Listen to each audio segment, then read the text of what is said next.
And according to our network, the Rhodes Scholarships were funds set up centuries ago to recruit the world's brightest young minds into the Illuminati.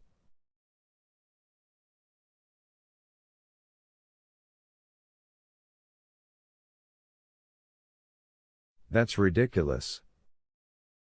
My uncle was a Rhodes Scholar. Glick winked. So was Bill Clinton.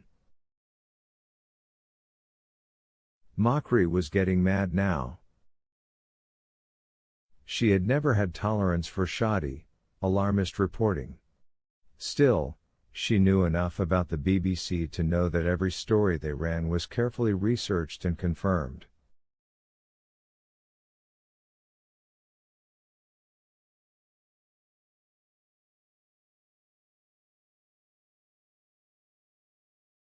Here's one you'll remember, Glick said. BBC, March 5, 1998.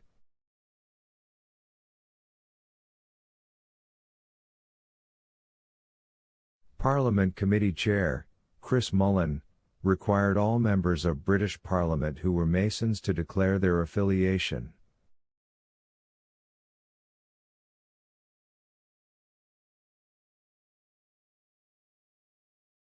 Mockery remembered it. The decree had eventually extended to include policemen and judges as well.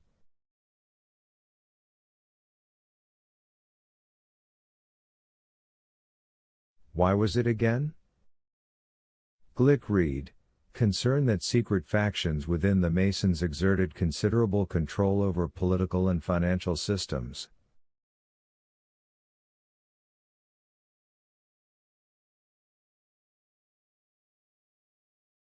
That's right. Caused quite a bustle. The Masons in Parliament were furious. Had a right to be. The vast majority turned out to be innocent men who joined the Masons for networking and charity work. They had no clue about the Brotherhood's past affiliations.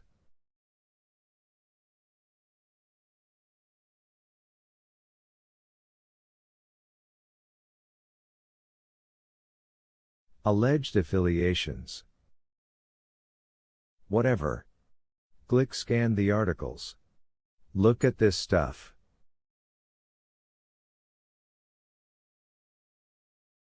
Accounts tracing the Illuminati back to Galileo, the Gurnets of France, the Alumbrados of Spain.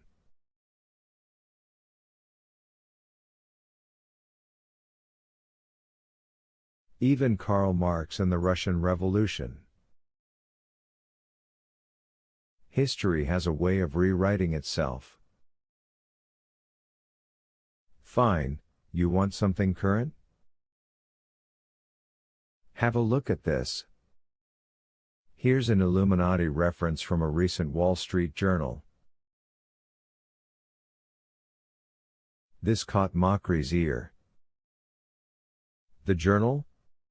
Guess what the most popular internet computer game in America is right now? Pin the tail on Pamela Anderson. Close. It's called Illuminati, New World Order. Mockery looked over his shoulder at the blurb. Steve Jackson Games has a runaway hit. A quasi-historical adventure in which an ancient satanic brotherhood from Bavaria sets out to take over the world.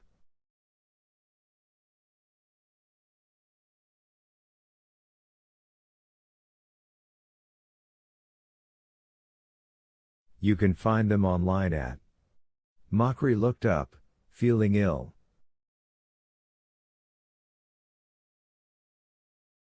What do these Illuminati guys have against Christianity? Not just Christianity, Glick said. Religion in general. Glick cocked his head and grinned. Although from the phone call we just got, it appears they do have a special spot in their hearts for the Vatican.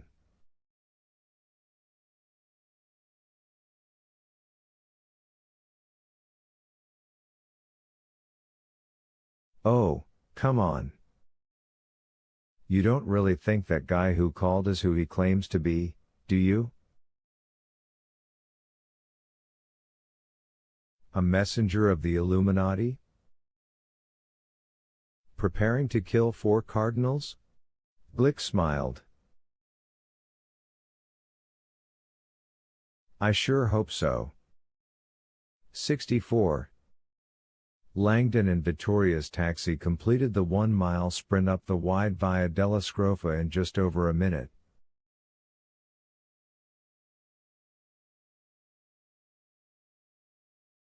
They skidded to a stop on the south side of the Piazza del Popolo just before 8.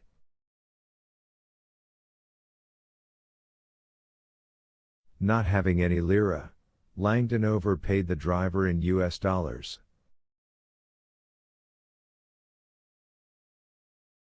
He and Vittoria jumped out. The piazza was quiet except for the laughter of a handful of locals seated outside the popular Rosati Café, a hot spot of the Italian literati.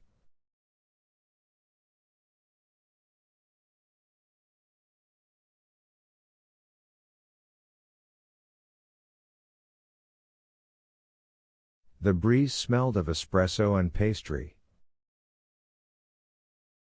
Langdon was still in shock over his mistake at the Pantheon. With a cursory glance at this square, however, his sixth sense was already tingling. The piazza seemed subtly filled with Illuminati significance.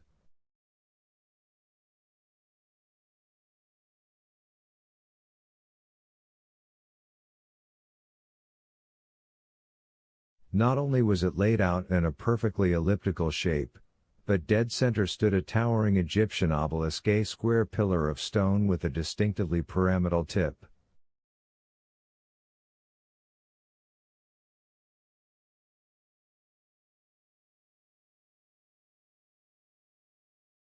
Spoils of Rome's imperial plundering, obelisks were scattered across Rome and referred to by symbologists as lofty pyramids, skyward extensions of the sacred pyramidal form.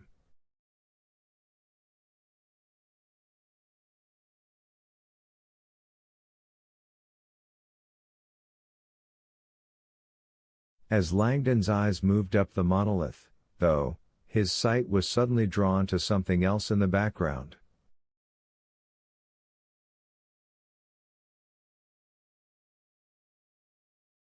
Something even more remarkable.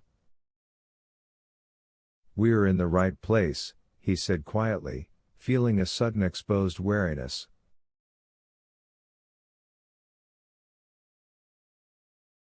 "Have a look at that." Langdon pointed to the imposing Porta del Popolo, the high stone archway at the far end of the piazza.